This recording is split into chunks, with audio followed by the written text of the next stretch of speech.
वसंत ऋतूपासून वडाची झाडे फुलू लागली आहेत. त्या झाडांना समर्पित वसंतात फुलावा मनाचा बहावा, त्याचा बहर कुणी डोळे भरून पाहावा. बस निघाली. वारं लागू लागलं तसे मी आनंदाने डोळे मिटले. शेजारी आई बाबा होते. त्यांची बडबड सुरू होती. ते असले तरी मनी नव्हता. त्याला कामामुळं आमच्याबरोबर येणं जमलं नव्हतं. गाडीने वेग घेतला तसा विचारांनाही वेग घेतला. गावाला जायचं हा सुट्टीतला ठरलेला कार्यक्रम असायचा. माझ्या लहानपणाला गावाची एक संपन्न नक्षीदार किनार होती. त्या नक्षीमध्ये काय नव्हतं. आता मी खूप मोठी झाली आहे. माझी आणि गावाची सुद्धा परिस्थिती बदललेली आहे. पण मी गावाला निघाले आयुष्यातल्या एका महत्त्वाच्या वळणानंतर. बसमध्ये बसल्यानंतर मन नकळत लहानपणीच्या काळात गेलं. अशीच एकदा गावाला चालले होते. शाळा नव्हती म्हणजे मज्जाच की. उन्हाळ्याची सुट्टी होती. बस धावत होती. संध्याकाळची वेळ होती. रस्ताही मोकळा होता आणि रस्त्याच्या दोन्ही बाजूंनाही दूर दूरवर मोकळं होतं. क्षितिजापर्यंत नजर घेऊन जाणारं. रस्त्याकडेला दुतर्फा मोठी झाडं आणि त्यामागे पसरलेली हिरवीगार शेतं. शेजारी वाहणारी आकाशही ज्यामध्ये आपलं निळं रूप न्याहाळत होती अशी नदी. तिच्यावर विहरणारी बगळ्यांची पांढरी पांढरी रांग. या साऱ्यावर पसरलेलं तिरपं झालेलं पिवळसर ऊन. ओनून धरतीच्या खांद्यावर जाता जाता बागडून येणारं सूर्याचा लाल केशरी गोळाही डोंगरामागे लपू पाहत होता. हवेचा तप्तपणा कमी होऊ लागला होता. मनाला उगा हुरहुर लावणारी वेळ असते ती. काहीतरी मनात उगा डोकावत राहतं. अवखळ वय असलं तरी ती हुरहुर जाणवत राहतेच. पक्षी घरट्यांकडे परतत होते. गुरं घरांकडे परतत होती. त्यांच्या गळ्यातल्या घंटा किनकिन वाजवत मीही त्यांच्यासारखीच आता घरी पोचणार होते.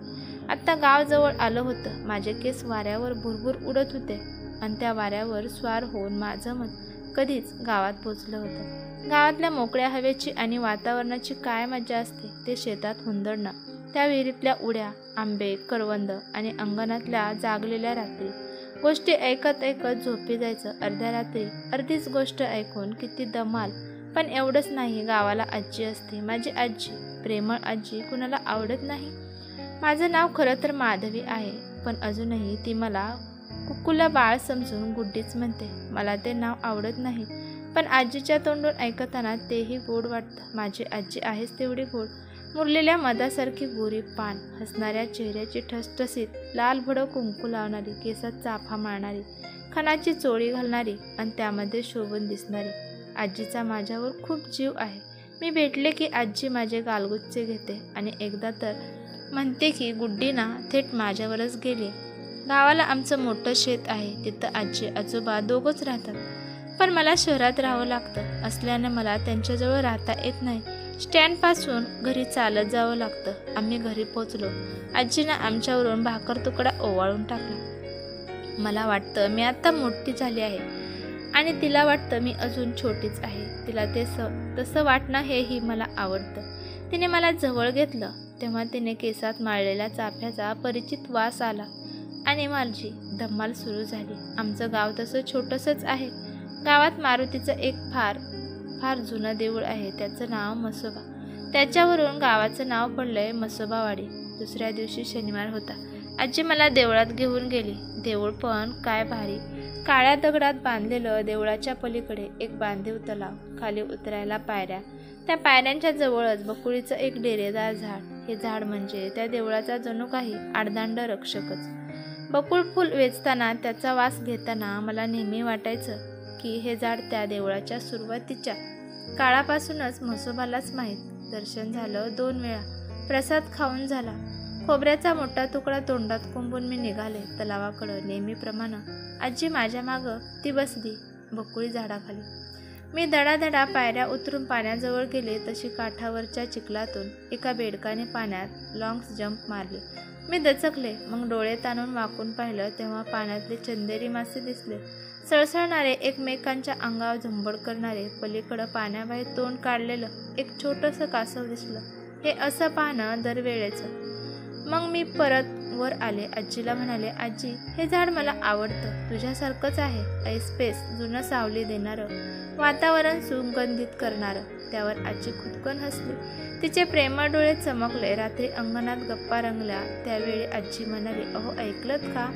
मला एक गंमत सुचली. आजोबा म्हणाले, हां तुला गंमत सुचते. तू काय गुड्डी एवढी आहेस का आता अशा गमती जमती सुचायला? एवढी आल्हाददायक हवा सुटलेली तरी म्हातारबाचं डोकं गरमच. आजी म्हणाली, आजोबा पण ना भारीच आहेत. ऐका तर खरं, आपण गुड्डीचं झाड लावूया. आजी म्हणाली. त्यावर आई म्हणाली, हां म्हणजे झाडाला गुड्ड्याच गुड्ड्या येतील आणि डोकं भांडावून सोडतील.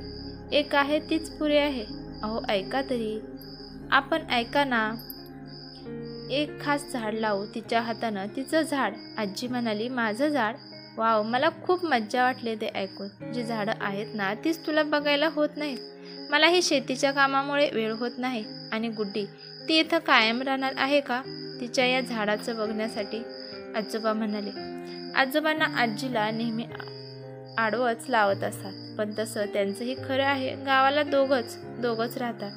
त्यात आजोबांना शेतीची 100 कामं, गडी माणसं असली तरी लक्ष हे द्यावंच लागतं. आजीलाही एक काम असतं का? बिचारी दिवसभर बिझी असते, तिलाही वेळ मिळत नाही. आजीला झाडांची एवढी आवड, फुलांची एवढी आवड, पण अंगणात एक पारिजातक आणि हिरवा चाफा एवढी 2च मोठी झाडे आणि सदाफुली. बाकी झाडं लक्ष न दिल्याने सुकूनच जायची. आजोबांनी असं बोलण्याची आणखी एक बाजू म्हणजे त्यांना वाटत की माझ्या बाबांनी गावीच राहावं, तर बाबांना शहरातच हवं असायचं. या मोठ्या माणसांचा सगळा ओघळच असतो. खरं तर माझे मिशाळ आजोबाही प्रेमळ आहेत, पण त्यांच्या बोलण्यातून ते कधी जाणवतच नाही. मला काही नाही बाई, गावात राहायचं तर राहायचं की, गावात शाळा आहेच की, आणि शाळा सुटली की आजी की पाठशाला. पण आजी काय आजोबांना जुमानते होय? ते काही नाही. झाड लावायचं म्हणजे लावायचं. गुड्डी, कुठलं झाड लावूया आपण? मला माझ्या शाळेच्या वाटेवरचा फुलल्यानंतरचा डेरेदार बहावा आठवला. पिवळ्या फुलांचा, ब्राईट लेमन येलो कलरचा. परीक्षा जवळ आली की फुलणारा आजी बहावा.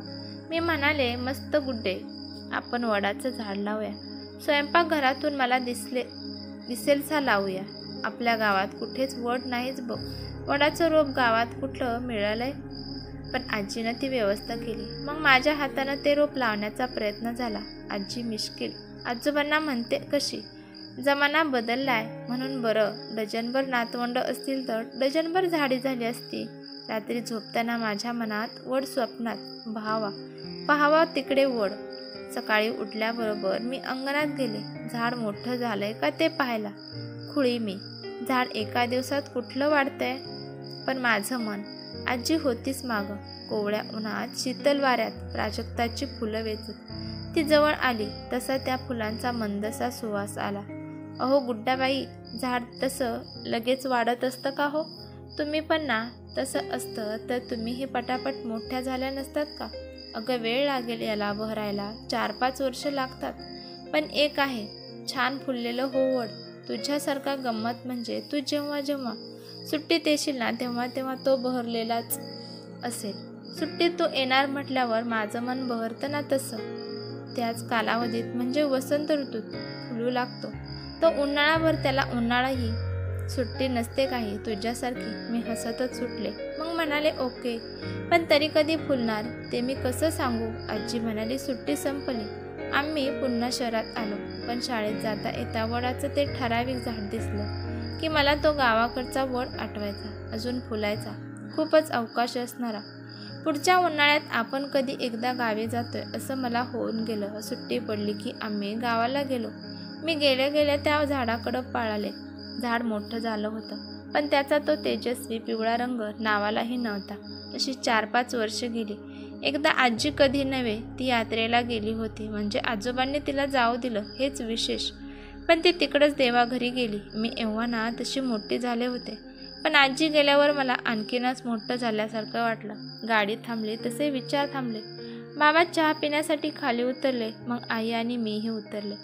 चहा पांचट होता, रंगावरूनही कळत होता.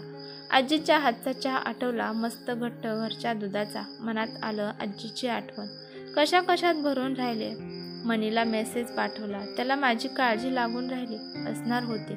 गाडी निघाली पुढं आणि मन गेलं मागं. पुन्हा एकदा मागं. माझी कॉलेजची परीक्षा संपली होती. सुट्टी लागली आणि आम्ही गावी निघालो. आजी गेल्यावर मी पहिल्यांदाच गावी चालले होते. बसमध्ये भराभरा वारं तोंडावर येऊ लागलं. मी डोळे मिटून घेतले आणि मला आजीची आठवण आली. माझ्या मिटल्या डोळ्यात पाणी आलं. आता गावी गेल्यावर माझी प्रेमळ आजी नसणार होती. बाकी सगळं असलं तरी मी तिला मिस करणार होते आणि हे फर्स्ट टाईम होणार होतं. अचानक मला तिची हाक ऐकू आली, गुड्डी, आणि मी एकदम डोळे उघडले. आता आजी कधीच दिसणार नव्हती. ती कधीच मला गुड्डी म्हणून हाक मारणार नव्हती. आता कुणीच मला गुड्डी म्हणणार नव्हतं, कुणीच. मी पुन्हा डोळे मिटले. मला पुन्हा हाक ऐकू आली, गुड्डी. हा आवाज मनीचा होता. तो मला लाडानं गुड्डी म्हणतो. त्यानं मला अशी हाक मारली की एकदम स्पेशल वाटतं. आणि एक म्हणजे तो मला सगळ्यांसमोर या नावानं हाक मारत नाही. मनी पलीकडच्या सोसायटीत राहतो. त्याची आणि माझी फ्रेंडशिप झाली ती एका कारणामुळं. त्याच्या घरापाशी वड आहे. त्याच्या रूमच्या खिडकीतून थेट खालचा तो वड दिसतो. टॉप अँगलनं पिवळ्या रंगाची छत्री पाहिल्यासारखा माझ्या अगदी घराजवळ वड आहे. हे मला ठाऊकच नव्हतं. माझी शाळा संपली, कॉलेज सुरू झालं. तसा शाळेचा रस्ता बदलला आणि वाटेवरचा बहावा भेटायचा बंद झाला. पण मला पुन्हा वड भेटलाच आणि मनीसुद्धा. त्याच्या खिडकीजवळचा तो वड कोवळा आहे आणि तो बरेच दिवस असा कोवळाच राहणार होता. कोवळा असल्याने तो हलक्या फिक्या पिवळ्या रंगाचा होता. आजीचं वाक्य आठवलं. ती म्हणाली होती, झाडं अशी पटापट मोठी होत असती तर तूही अशीच पटापट मोठी झाली नसतीस का? पण मुलं पटापटा नसली तरी हळूहळू का होईना मी मोठी होतच असतात. मनी माझं सर्वस्व झाला होता. त्याच्यामुळे माझं आयुष्य एखाद्या वडासारखं बहरलं होतं. मन भारून टाकणारं. त्याने मला प्रपोज केलं तेव्हा वसंताची सुरुवात झाली होती. वडाचे झाडे फुलू लागले होते सारीकडे. आणि मनातही तो काही दिसायला हिरो वगैरे जरी नसला तरी माझ्यासाठी मात्र जगातला सगळ्यात सुंदर तरुण होता. बसला एकदम गचका बसला आणि मी डोळे उघडले आणि एकदम मनाला जाणवलं की मनी खूप दिवस दिसणार नव्हता. कसं तरी झालं. तेव्हा वाटलं काही दिवसांचाच तर प्रश्न आहे. पण आजी ती तर कायमचीच गेली. मग आजोबांना कसं वाटत असेल? मला एकदम अंगणातलं पारिजातकाचं झाड आठवलं. ते झाड तिथंच वाढणार, तिथंच फुलणार आणि त्याची खाली पडणारी फुले वेचायला आजी नसल्यानं ते तिथंच मातीला मिळणार. गावी पोचलो. भाकर तुकडा ओवाळून टाकायला आता आजी नव्हती. आजोबांचा तरतरीतपणा हरवलेला. जिक्सॉ पझलचे सगळे तुकडे जसेच्या तसे जागेवर. पण त्यातला एक तुकडा हरवलेला. लाल चाफ्यांचं झाड ही वाटलं होतं. घरात सतत आजी आहे असं वाटत राहिलं. आता तिची हाक येईल, गुड्डाबाई चला जेवायला. ती नंतर म्हणेल, चला ग अंगणात जाऊ, नाहीतर मसोबाला जाऊ. पण नाही. आणि वड नुसताच वाढलेला ठोंब्यासारखा. त्याचा तो पिवळा दिमाग नसलेला. का नाही बहरला कुणास ठाऊक. का तोही आजीच्या आठवणीमध्ये बहरायचं विसरला. त्या वर्षी मी मसोबाला गेलेच नाही. यावेळी आमचा गावचा मुक्काम लवकर संपला. जायच्या दिवशी सकाळी मी उठून अंगणात गेले. सकाळीही गरम होत होतं. मी वडापाशी गेले. त्याला पानाकडं पाहिल्यावर आजी आठवली आणि वडाला किंचित फुटवा आला होता. मन आनंदून गेलं. पण का असं? हे आजीला का पाहायला मिळालं नाही? किती गेली म्हणून हे पिवळेपण फुटायला लागले? मी ओरडले. आई, सगळेजण बाहेर आले. वातावरण सगळंच बदललं त्या पिवळ्या फुटव्यानं. आजोबांनी थरथरता हात लावला झाडाला. मग झाडाच्या आधारानं उभं राहून डोळे पुसले. हवेची एक झुळूक आली. झाड सळसळलं. त्यानंतरच्या उन्हाळ्यात मी गावी गेले तेव्हा वड बहरलेला होता. दिल खोलके येलो कलरची बाटली अंगावर सांडून घेतलेल्या खोडकर मुलीसारखा, लहानपणीच्या गुड्डीसारखा. मी त्या झाडाला मिठी मारली. त्याच्याशी बोलले सुद्धा. मनीबद्दल ही सांगितलं पहिल्यांदाच. आणि वर हे देखील सांगितलं की त्याला सुद्धा वड आवडतो म्हणून. नंतर बराच काळ लोटला. दरवर्षींचं जाणं कमी झालं. पुढं माझं आणि मनीचं लग्नही झालं. त्यानंतर मी आजच गावी जात होते. बसला गचका बसला. बस थांबली. गाव आलं होतं. जुन्या आठवणींचा पट गुंडाळला होता. वर्तमानात आला. स्टँडपासून घरी चालत जावं लागतं. आम्ही चालू लागलो. प्रत्येक पावलाला आजीची आठवण गडद होत चाललेली. घर जवळ आलं आणि डोळ्यांवर विश्वास बसेना. वड प्रचंड वाढलेला, तरारलेला. त्याच्या त्या पिवळ्या गारुडासहित तेजस्वी आणि ऐश्वर्य संपन्न लांबूनच नजरेत भरणारा. घराच्या आधी दर्शन देणारा. मी झाडाजवळ गेले. आजीच्या कुशीत शिरल्यासारखं वाटलं. झाडाची सावली म्हणजे तिच्या मायेची पाखरच की. उन्हातून गेल्यावर शीतल झऱ्यात पाय सोडून बसल्यासारखं वाटलं. झाड आनंदानं झुललं. त्याला आधीच कळलं होतं की काय कुणास ठाऊक. कारण मी त्याच्या कानात कुजबुजले. आजे तू ना पण आता पणजी होणारेस. थोड्याच दिवसात झाड आनंदानं डोललं, पुन्हा एकदा झुललं आणि वरची काही फुलं माझ्या अंगावर टपटपली. अंगावर एकदम शहाराच आला आणि डोळ्यात पाणी. मी झाडाला घट्ट मिठीच घातली. ते झाड माझं की ते झाड म्हणजे आजी. म्हसोबालाच माहीत, एका मुलीचं, तिच्या आजीचं आणि एका वडाच्या झाडाचं हृदयस्पर्शी नातं. ही कथा तुम्हाला कशी वाटली ते मला कमेंट करून नक्की सांगा. कथा आवडल्यास लाईक शेअर नक्की करा. चॅनलवरती